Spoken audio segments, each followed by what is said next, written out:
em dic Laura i avui us faré un petit resum del llibre de Otto, el nen que va arribar amb la neu, que és de la formiga d'Animalllibres. Doncs aquest llibre es tracta d'un nen que es diu Otto, que des del dia que va néixer no va parar de nevar i ningú sabia el per què. Per què serà? I doncs van deixar que anés passant, mira, que anés passant. Després es van pensar que seria cosa de màgia. Però no era cosa de màgia. Doncs així després sí que van deixar esperar que vingués la primavera.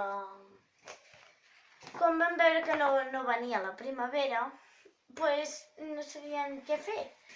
I l'Otto doncs descobrirà el per què neva tant i no para, i això serà el que l'obligarà a triar el seu futur.